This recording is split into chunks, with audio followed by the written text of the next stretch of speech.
नमस्कार दोस्तों, स्वागत है आपका आपके अपने YouTube channel RBSC online classes में। आज हम बात करेंगे आपके जो 11.3 एक्सरसाइज है उसके महत्वपूर्ण सवाल जो आपकी परीक्षा के आने लायक हैं उसके बारे में बात करेंगे।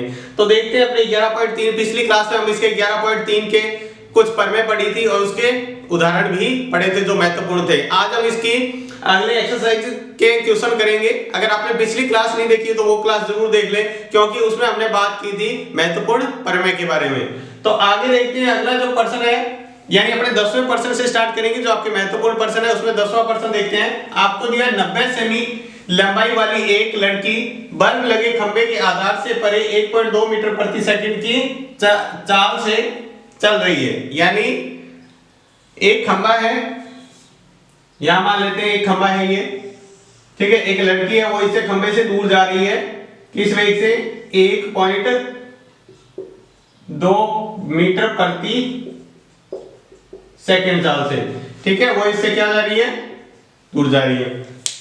यदि बल्ब भूमि से 3.6 मीटर की ऊंचाई पर है, इस खंबे पर यहां बल्ब लगा हुआ है जो 3.6 मीटर ऊंचाई पर हो, 4 सेकंड के बाद लड़की की छाया कितने मीटर होगी। 4 सेकंड बाद तो मान लेते हैं लड़की यहां चली गई और 4 सेकंड में, और ये जो इसकी छाया है वो यहां बन रही है, ठीक है। तो अपना त्रिभुज मान लेते हैं ए बी, ये सी और ये डी। देखो खंबा पृथ्वी से हमेशा एकदम बिल्कुल लंबवत होता है, 90 डिग्री कोण बनाते हुए। लड़की भी है वो इससे 90 डिग्री का कोण बनाते हुए, यहां लिख लेते हैं ई, ठीक है। तो ये आपको जो पहले दिया हुआ होगा वो लिख लेते हैं। तो दिया हुआ क्या है, लड़की की लंबाई, लड़की की लंबाई कौन सी है, ये लड़की की लंबाई है, ठीक है। जो आपको दिया हुआ है 90 सेंटीमीटर, या अपन इसको कह सकते हैं 0.9 मीटर। सेंटीमीटर को मीटर में चेंज किया तो 100 का भाग देते हैं, ये आ गया। आपको दिया हुआ है खंबे की ऊंचाई, सॉरी ये बल्ब कितनी ऊंचाई पर लगा है, यानी खंबे की ऊंचाई भी कह सकते हैं। खंबे की ऊंचाई वो है आपको 3.6 मीटर, ठीक है। जो दूरी है लड़की की वो ज्ञात करते हैं। तो आपको पता है दूरी बराबर क्या होता है, 4 इंटू समय। 4 इंटू समय, जो दूरी का सूत्र है 4 है 1.2 और समय है 4 सेकेंड। तो इसमें कितनी चली गई, 4.8 मीटर। यानी लड़की यहां से यहां तक चली गई है वो 4.8 मीटर है, यहां से यहां तक 4.8 मीटर। अब देखो अपन दोनों त्रिभुज लेंगे, उनको समरूप सिद्ध करेंगे, फिर भुजाओं का अनुपात ले लेते हैं। तो पहले त्रिभुज पूरा लिया है, त्रिभुज ए बी सी तथा त्रिभुज सी डी ई में। देखो पहले पूरा त्रिभुज लिया है फिर ये लिया है। तो आपको पता है इसमें कोण बी बराबर कोण डी सी कह सकते हैं, समकोण है, ठीक है। दूसरा देखो यहां पर बात करते हैं कोण डी की, तो दोनों में ही कोण डी उभयनिष्ठ है, तो कोण डी इसमें भी आ रहा है। कोण डी देखो इस त्रिभुज में भी पूरा कोण डी आ रहा है, और ये छोटे वाला त्रिभुज लेते हैं इसमें भी कोण डी आ रहा है। तो ये क्या होता है, उभयनिष्ठ कोण। ये हो गया उभयनिष्ठ कोण। जब दो कोण ही बराबर हो जाते हैं तो भी त्रिभुज क्या हो जाते हैं, समरूप।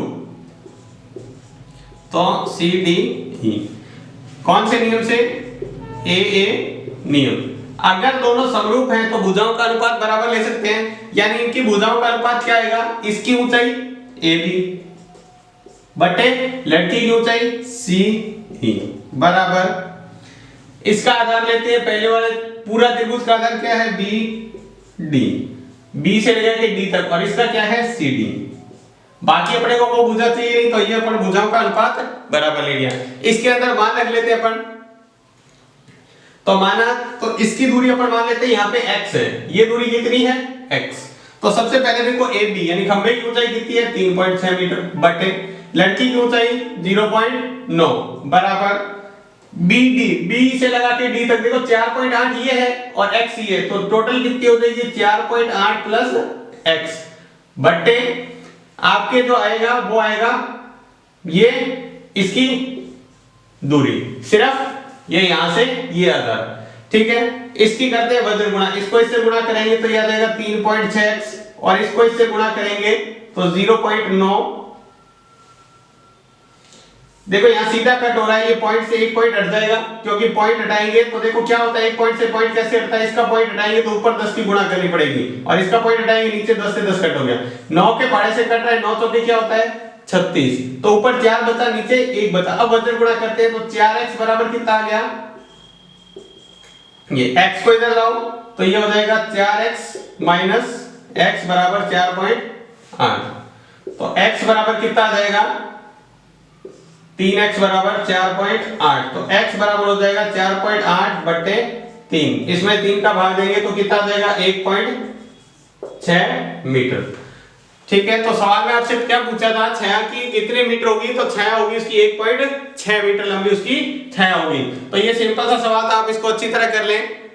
अगला सवाल देखते हैं, देखो 11वां सवाल, 12 मीटर लंबाई वाले ऊर्ध्वाधर स्तंभ की भूमि पर छाया की लंबाई 8 मीटर है, यानी 12 मीटर का एक स्तंभ दिया हुआ है, उसके जो छाया है वो 8 मीटर है, उसी समय एक मीनार की छाया की लंबाई 56 मीटर है, तो मीनार की ऊंचाई ज्ञात करो। ये मान लो मीनार है, ठीक है, इस तरह से, और ये क्या है, यहाँ पर एक स्तंभ है, एक ही समय में दोनों का कोण एक जैसा बनेगा, तो ये मैंने एक कोण बना दिया यहाँ पे इस तरह से, यहां से, ठीक है। ये मान लो अपना मीनार है, ये है मीनार और ये है स्तंभ। तो देखो उसी तरह त्रिभुज देते हैं ABCDE, सवाल पूरा पीछे वाले की तरह ही है। देखो स्तंभ भी हमेशा लंबवत होता है, ये भी लंबवत, जो जो मान आपको दिया हुआ वो लिख दो। देखो 12 मीटर ऊर्ध्वाधर स्तंभ, यानी इसकी लंबाई है वो 12 मीटर है, ठीक है, इसकी छाया 8 मीटर है, यानी यहां से यहां तक की छाया 8 मीटर है। आपको कहा हुआ है एक मीनार है जिसकी छाया, यानी इस वाले मीनार की छाया वो है 56 मीटर की, ये है 56 मीटर, तो आपको इसकी ऊंचाई बतानी है। मान लिया इसकी ऊंचाई h है, तो देखो इसको हल करते हैं, तो आपको जो दिया हुआ है वो लिख लेते हैं। क्या क्या दिया हुआ है, स्तंभ की ऊंचाई,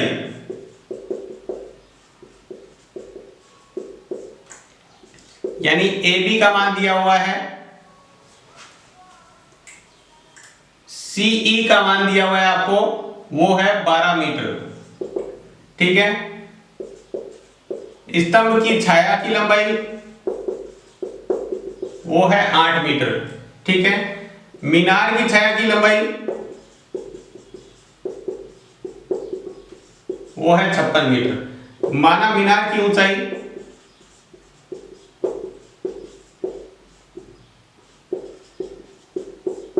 वो मान लिया h।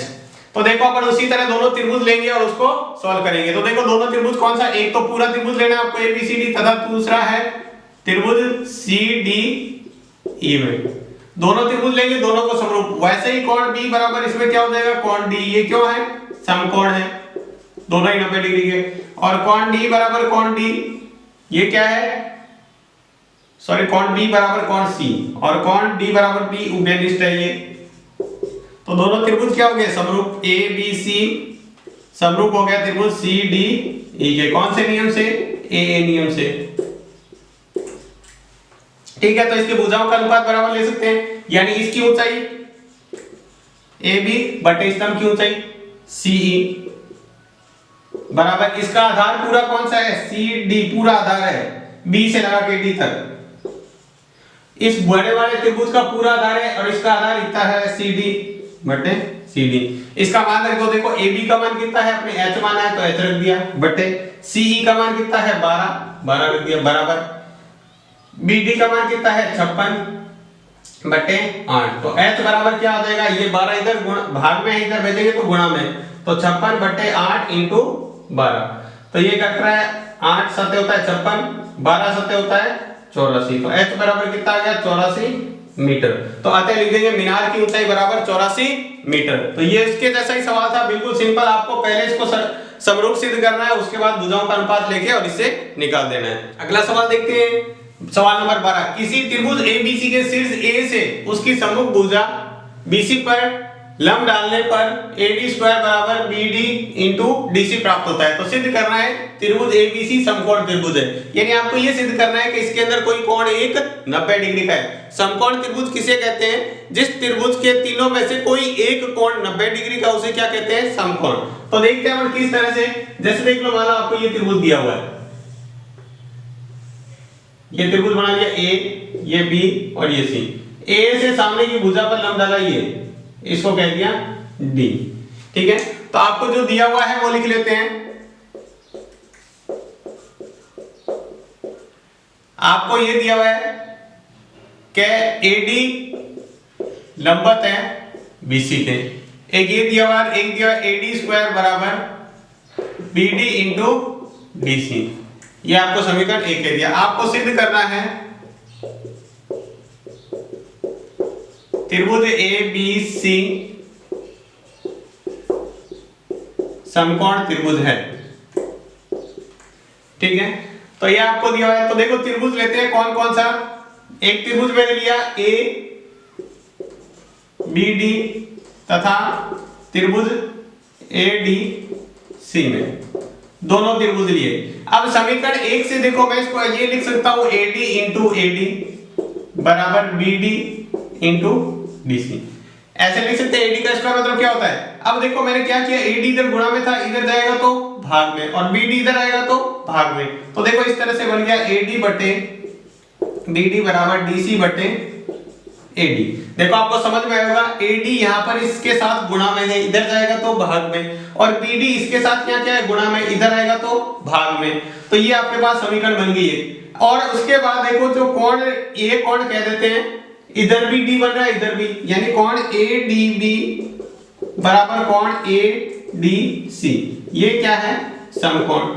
किसी त्रिभुज की दो भुजाओं का अनुपात देखो एडी बटे, देखो ये भुजा बटे इसका अनुपात, इस वाले त्रिभुज की ये भुजा और इसके बटे में ये, और फिर देखो इसकी भुजा ये और इसके बटे में ये, यानी दो भुजाओं का अनुपात इसका और इसका बटे में, फिर बीच में क्या है इसका कोण। तो कौन से कोण से, ये समकोण त्रिभुज हो गए। तो दोनों त्रिभुज क्या हो गए, यानी त्रिभुज ए डी बी समकोण है त्रिभुज ए सी डी के। कौन से नियम से, एस ए एस नियम से, एस ए एस नियम से दोनों क्या हो गए, समरूप। समरूप होने के बाद में पर क्या कह सकते हैं कि इसके जो बचे हुए कोण हैं, यानी ये कोण इसके बराबर होगा और ये कोण इसके बराबर, यानी कोण 1 और 2 कहते हैं। तो अपन क्या कह सकते हैं, यानी कोण 1 है वो किसके बराबर होगा, कोण बी के बराबर, तथा कोण 2 है वो कोण सी के बराबर। ठीक है, अब अपन त्रिभुज लेते हैं ए बी डी में, त्रिभुज ए बी डी। आपको पता है त्रिभुज के तीनों कोणों का योग कितना होता है, 180। तो मैं लिखता हूं कोण 2 प्लस कोण बी प्लस कोण डी बराबर 180। कोण 2 की जगह अपन क्या रख सकते हैं, इस समीकरण 2 से मान रखे तो कोण 2 की जगह मैं रख सकता हूं कोण सी प्लस कोण बी प्लस कोण डी का मान कितना है, 90 बराबर 180। तो कोण सी प्लस कोण बी, 90 को इधर ले जाएंगे तो क्या हो जाएगा, 180 में से माइनस, तो ये आ गया कोण सी प्लस कोण बी बराबर 90 डिग्री। क्या आ गया, 90 डिग्री। उसके बाद आगे देखते हैं, देखो इधर जगह नहीं है, यहां पे लिख लेते हैं, जो दिया हुआ था वो यहां पे लिख लेते हैं। देखो आपके पास ये समीकरण आ गई, कोण सी और बी को मिला के कितना हो रहा है, 90 डिग्री। ये समीकरण कह देते हैं 3। अब त्रिभुज लेते हैं ए बी सी में, कोण ए प्लस कोण बी प्लस कोण सी मिला के कितना होगा, 180 डिग्री। समीकरण 3 से मान रखो, कोण बी प्लस कोण सी की जगह क्या रख सकते हैं, 90 डिग्री, यानी कोण ए प्लस 90 बराबर 180। कोण बी और सी की जगह 90 डिग्री रख सकते हैं, यानी कोण ए बराबर कितना आ गया, 180 माइनस 90, यानी कोण ए बराबर आ गया आपके पास 90 डिग्री। जिस त्रिभुज में एक कोण यानी पूरा कोण ए है, ये पूरा 90 डिग्री का है। जिस त्रिभुज में एक कोण 90 डिग्री का उसे क्या कहते हैं, समकोण त्रिभुज। यानी अपन क्या कह सकते हैं, त्रिभुज ए बी सी एक समकोण त्रिभुज है।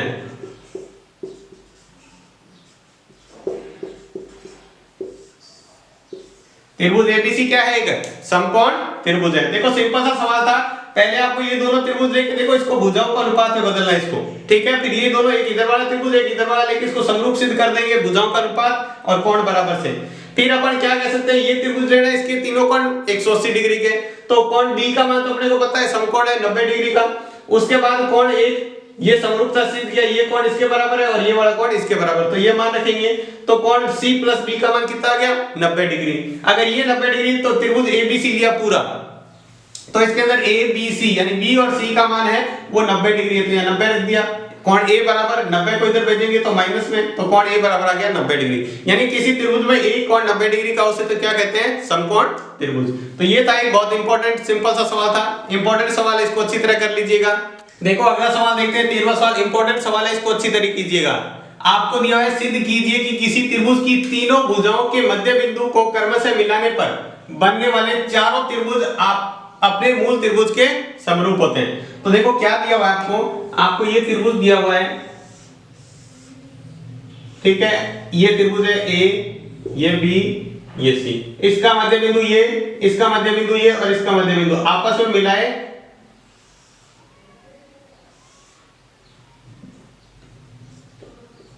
D, E और F, आपस में मिलाने पर चार त्रिभुज बन गए। देखो एक,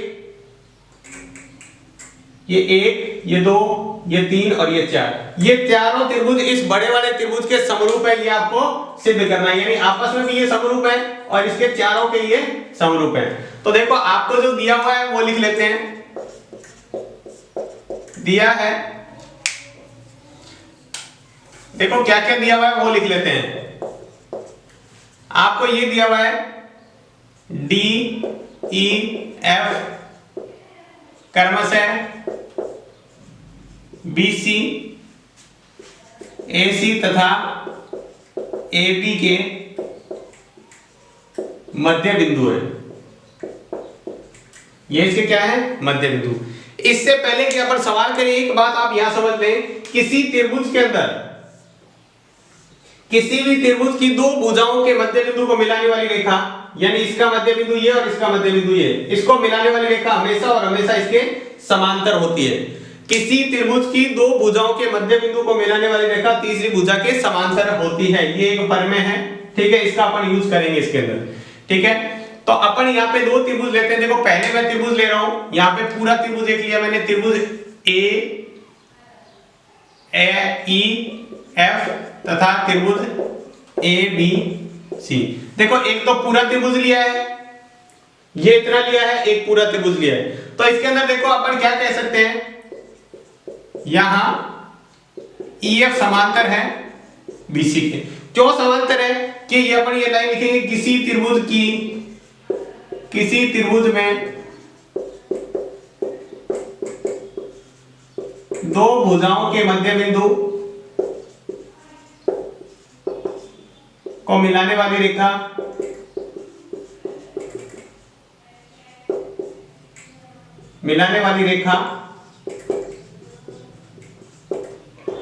तीसरी भुजा के समांतर होती है, ठीक है। तो अपन ये लिख दिया, ठीक है। तो अपन ये कह रहे हैं समांतर है, तो यहां पर अपन क्या कहेंगे, यानी कोण A दोनों में क्या है उभयनिष्ठ,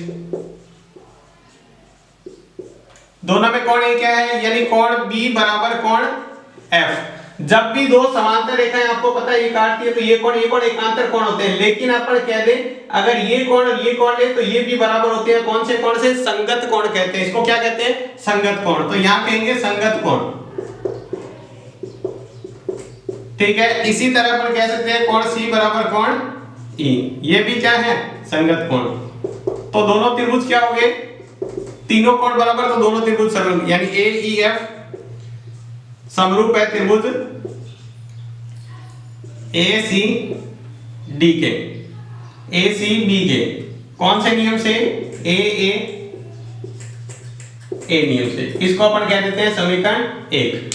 आगे देखो इसके बाद अपन लेते हैं दो त्रिभुज, कौन कौन सा ध्यान से देखेंगे। एक त्रिभुज लिया मैंने, त्रिभुज BDF तथा त्रिभुज DEF में देखो एक तो ये त्रिभुज लिया है ये, और एक त्रिभुज लिया है इसके सामने का ये।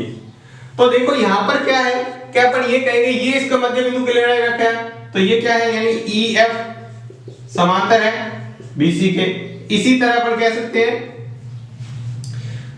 ये भी तो मध्य बिंदु को मिलाने वाली रेखा है, यानी AB समांतर है वो किसके है, D के। तो ये देखो समांतर भुजाओं के बीच ये भी समांतर रेखा, ये भी समांतर रेखा, तो इसके बीच बनता है वो क्या होता है, समांतर चतुर्भुज। और समांतर चतुर्भुज में आमने सामने की भुजा होती है समांतर। तो यहां पर अपन इसमें क्या कोण लेंगे, इसको कहते हैं कोण 1, ठीक है, इसको कहते हैं 2, ये कोण 3, ये 4। तो देखो यहां पर एक कोण 1 बराबर कोण 4 कहेंगे, ठीक है, और कोण 2 बराबर कोण 3, ये तो है एकांतर कोण, ठीक है, और ये है सम्मुख कोण किसके, समांतर चतुर्भुज के, समांतर चतुर्भुज के सम्मुख कोण है। तो ये बराबर, तो दोनों त्रिभुज क्या हो गए, सर्वांग, यानी अपन ये कह सकते हैं त्रिभुज BDF सर्वांग समरूप DEF के, ठीक है। इसी प्रकार यानी जो आपको लिखना है अब करना नहीं है, इसी प्रकार ये भी दोनों समरूप होंगे, इसी प्रकार ये भी दोनों समरूप होंगे, तो सारे के सारे आपस में क्या होंगे, चारों के चारों समरूप, यानी त्रिभुज BDF समरूप है किसके, त्रिभुज इसके DEF के, ये समरूप है किसके, इसके DEC के, और ये किसके समरूप है, AFEF के। ये समीकरण 2 भी। समीकरण 1 और 2 से देखो, जब AEF ABC के समरूप है, ABC के और AEF इनके भी समरूप है, तो अपन दोनों से क्या कह सकते हैं, समीकरण 1 व 2 से या तर्क 1 व 2 से, ये आपस में चारों के चारों समरूप है। BDF समरूप है त्रिभुज DEF के, समरूप है त्रिभुज DEC के, समरूप है त्रिभुज AEF के, और समरूप है त्रिभुज ABC के। ये आपको सिद्ध करना था। तो देखो ध्यान से क्या किया आपने सवाल के अंदर, सबसे पहले ये किया कि इस त्रिभुज को इस पूरे त्रिभुज के समरूप सिद्ध कर दिया, ठीक है, फिर इन दोनों को समरूप सिद्ध कर दिया, क्योंकि ये भी दोनों समांतर रेखा है, ये भी समांतर रेखा, तो समांतर रेखाओं के बीच बनने वाला चतुर्भुज क्या होता है, समांतर चतुर्भुज। तो आमने सामने के कोण क्या हो जाते हैं, बराबर, यानी ये कोण किसके बराबर हो गया, इसके, ये सम्मुख कोण। और ये देखो दो समांतर रेखाओं को ऐसे रेखा काटनी है, ये कोण और ये कोण बराबर, यानी ये कोण इसके बराबर, तो ये दोनों कोण समरूप हो गए, त्रिभुज समरूप हो गए। ये समरूप है, इसी प्रकार ये भी समरूप होंगे और इसी प्रकार ये भी समरूप होंगे, तो सारे के सारे समरूप हो गए चारों आपस में। और ये वाला तो पहले वाले के समरूप था, तो आपस में इसको समरूप करके ये सवाल हो गया। तो अगला सवाल देखिए 11.3 का 15वां सवाल, बहुत ही महत्वपूर्ण सवाल है आपका, ये 6 नंबर के लिए, इस बार के लिए बहुत ही महत्वपूर्ण है, तो इसको ध्यान से देखिएगा तो आपको ये समझ में आएगा। तो देखते हैं प्रश्न क्या है, आपको दिया है त्रिभुज ABC की भुजा BC के मध्य बिंदु D है, यानी आप त्रिभुज बना रहे हैं, एक ABC बना लिया त्रिभुज, ये है त्रिभुज ABC, ये BC का मध्य बिंदु D है, इसको मिला दिया यहां से AD, ठीक है। AD का समद्विभाजित करती हुई रेखा B से इस प्रकार खींची जाएगी, AD को समद्विभाजित करते हैं बराबर भागों बांटते हुए B से इस प्रकार रेखा खींची जाए कि यह भुजा AD को E पर काटते हुए AC को X पर, ये E पर काटते हुए इसको X पर काटती है, तो आपको दिया हुआ है वो सिद्ध करना है, ठीक है। तो मैंने क्या किया, इस भुजा के समांतर एक और रेखा खींच ली है DF, ये रचना के अंदर लिखेंगे अपन, तो दिया हुआ है वो पहले लिख लेते हैं। दिया क्या है, जो D है BC का मध्य बिंदु है, और दूसरा है E है वो AD का मध्य बिंदु है। देखो ये E भी क्या है, AD का मध्य बिंदु है, ये और ये भाग बराबर है, ये और ये भाग बराबर है। आपको सिद्ध करना है, ये सवाल के अंदर दिया हुआ है, आपको सिद्ध करना, आपको ये करना है EX बटे BE बराबर 1/3, ठीक है। रचना में आप लिखेंगे कि आपने DF खींची है समांतर DX के, ठीक है। अब देखो अपन त्रिभुज लेते हैं, कौन कौन से, एक त्रिभुज ये लिया है AEX, त्रिभुज AEX तथा त्रिभुज ADF में, तो अपन कह सकते हैं कोण ए बराबर कोण ए उभयनिष्ठ है। कोण ए क्या है, देखो एक तो त्रिभुज ये रहा ऊपर वाला ये था और ये पूरा त्रिभुज, तो ये क्या हो गया उभयनिष्ठ हो गया। उसके बाद लेते हैं ये कोण, इधर वाला कोण किसके बराबर है, ये बराबर, ठीक है। तो कोण x बराबर किसके कह सकते हैं, कोण f के। ये क्या है, संगत कोण। आपने तो ये समांतर रेखा खींची तो इसका ये कोण और ये कोण क्या होते हैं, संगत कोण, तो बराबर। तो दोनों त्रिभुज क्या हो गए, समरूप। AEX समरूप हो गया त्रिभुज ADF के। यदि ये समरूप है तो भुजाओं का अनुपात लेते हैं। तो भुजाओं का अनुपात देखो किस तरह से लेंगे, ये इसका आधार EX बटे DF, यानी अपन लेते हैं EX बटे DF किसके बराबर होगा, मान लो इसकी ऊंचाई ये है AE बटे पूरा AD, AE बटे AD। अब ध्यान से देखेंगे आप, यहां लिख लेते हैं AD, तो ये तो EX बटे DF ऐसे रहने दो, ये AE ऐसे पड़ा है, लेकिन BD क्या है, AD है, वो इसका दो भाग है, देखो AE के दुगने के बराबर है, यानी ये इसका 20 का बिंदु है, तो मान लो ये कितने सेंटीमीटर है, मान लो 10 सेंटीमीटर है, ये 5 का, ये 5 का, तो ये 5 का डबल है ये 10, यानी AE का क्या है, डबल है, BD है वो AE का डबल है। तो AE से ही कट गया, EX बटे DF बराबर क्या बचा, 1 बटे 2, वजन गुणा करो तो EX DF बराबर क्या देगा, DF को 1 से गुणा किया 2 EX। देखो यहां से अगर कोई भुजा का मध्य बिंदु होता है, ये मान लो भुजा है AD, इसका मध्य बिंदु है E, तो ये जो AD है वो 2 AE के बराबर होगा। देख लो टोटल ये 10 है, तो 2 × 5 करो, ये 5 है तो ये 5, ये 5, 2 × 5 कितने बराबर हो जाएगा, 10 के, ठीक है। तो ये आपको समझ में आया। इसके बाद देखते हैं, इसको कह देते हैं अपन समीकरण 1। इसी प्रकार अपन त्रिभुज लेते हैं,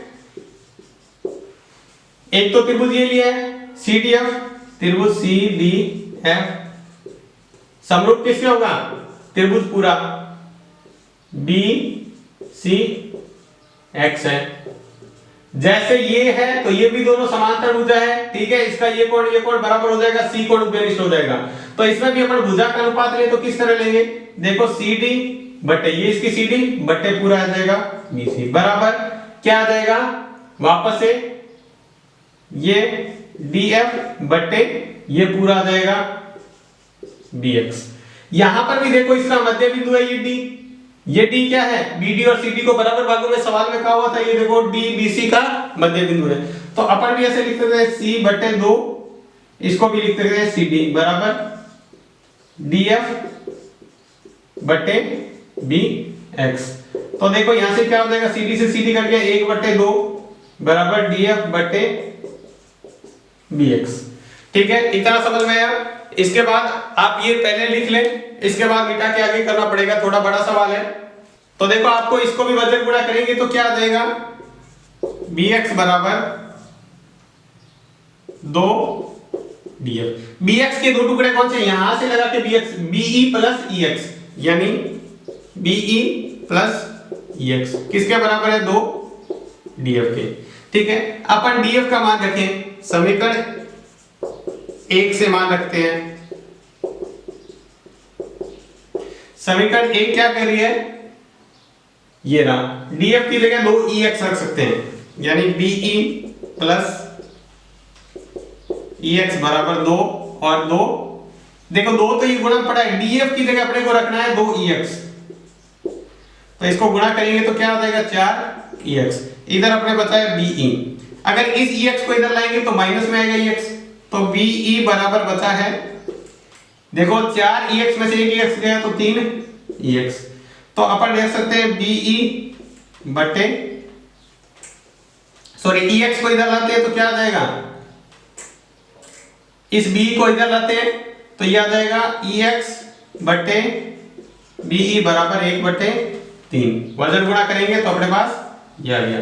तो ये था इसका बहुत ही महत्वपूर्ण सवाल, आपको समझ में आया होगा। तो इसी के साथ जो 11.3 के महत्वपूर्ण सवाल थे वो भी समाप्त होते हैं। ये बहुत ही महत्वपूर्ण सवाल है, आपको परीक्षा में अगर आएंगे तो इनमें से आपको परीक्षा में जरूर देखने को मिलेंगे। तो आज की क्लास आपको कैसी लगी हमें कमेंट बॉक्स में लिखकर जरूर बताएं। अगर आपको क्लास अच्छी लगी है तो लाइक करें, सब्सक्राइब करें और ज्यादा से ज्यादा लोगों को शेयर करके इसके बारे में बताएं। तो आज की क्लास में बस इतना ही, धन्यवाद।